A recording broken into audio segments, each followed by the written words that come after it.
সবাইকে দা DSP channel ব্লগে আপনাদের সবাইকে স্বাগত। আজ আমি আপনাদের বানিয়ে দেখাবো ইলিশ মাছের মাথা দিয়ে পুঁই শাকের ঘন্ট। তার জন্য আমি সবার প্রথমে নুন হলুদ মাখিয়ে মাছটাকে ভেজে নিয়েছি, ওটা স্লিপে নেওয়া হয়নি। তো এই মুহূর্তে আমি শাকটা করার জন্য আমি সবার প্রথমে কড়াইয়ে তেল দিয়ে দিয়েছি। তেল গরম হয়েছে, 5 ফোড়ন এবং তেজপাতা আমি আর একটা শুকনো লঙ্কা ফোড়ন আমি দিয়ে দিয়েছি। এরপর আমি এর মধ্যে ছোট ছোট আলু, কুমড়ো আর পুঁই শাকের ডাঁটা, এটা নুন হলুদ দিয়ে আমি ভালো করে ভেজে নেব। নুন হলুদ দিয়ে এটাকে আমি ভালো করে ঢাকা দিয়ে ভাজবো। এটাতে চাইলে আপনারা আরও সবজি দিতে পারেন, বেগুন দিতে পারেন। তো আমাদের বেগুন খাওয়ার অ্যালার্জি আছে, ওই জন্য আমরা বেগুন দিচ্ছি না।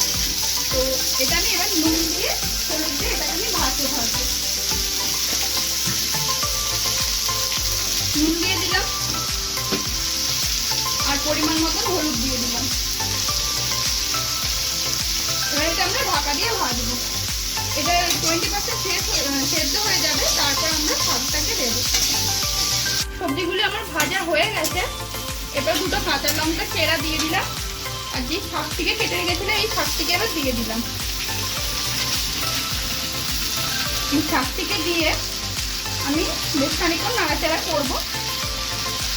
আর একটু নুন একটু হলুদ আমি এর মধ্যে পুরো লাস্ট দিয়ে দেবো, নুন হলুদটা। আর অল্প একটু নুন হলুদ লাগবে, যেহেতু শাকটা টেস্টি হয়ে যাবে না।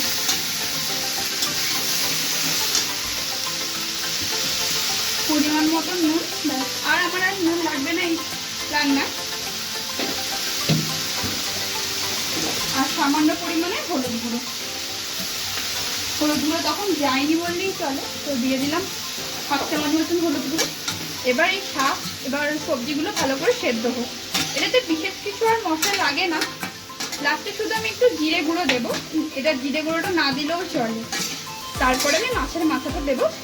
শাকটা খানিকটা সেদ্ধ হয়ে আসুক এবং কষে আসুক। তারপরে এবং পুঁই শাক থেকে নুন দিয়েছি, এবার জল বেরোবে ঢাকা দিয়ে, ওই জলই সেদ্ধ হবে, আলাদা করে জল দিতে আমাদের লাগবে না।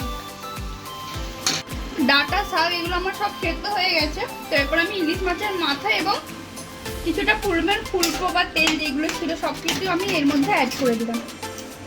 অ্যাড করে দিয়ে এটা আমি একটু ভালো করে নাড়বো। যখন আরেকটু শুকনো শুকনো হয়ে আসবে তখন আমি এর মধ্যে একটু চিনি দেবো। দাঁড়ান, আমি আরেকটু জিরে গুঁড়ো দেবো এটার মধ্যে। এখন একটু সামান্য পরিমাণে জিরে গুঁড়ো অ্যাড করবো। সামান্য পরিমাণেই দেবো, কেউ কেউ দেয় কেউ কেউ দেয় না।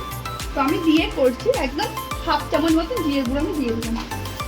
এতে বিশেষ কিছু মশলা আর লাগে না, যেহেতু ইলিশ মাছ, তো ইলিশ মাছের গন্ধেতেই হয়ে যায়। তো এরপর এটা খানিকটা হয়ে আসে, তারপর আমি একটু চিনি দেবো।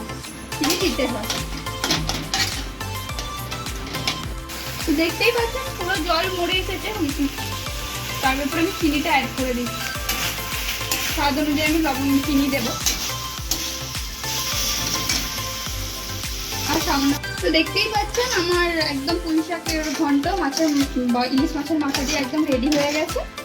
এবারে আমি এটাকে নামিয়ে নেবো। আর এই মিষ্টির পরিমাণটা আপনারা যে যেমন খাবেন তেমন কিন্তু দিয়ে নেবেন। তো আমার জিনিসটা একদম রেডি হয়ে গেছে।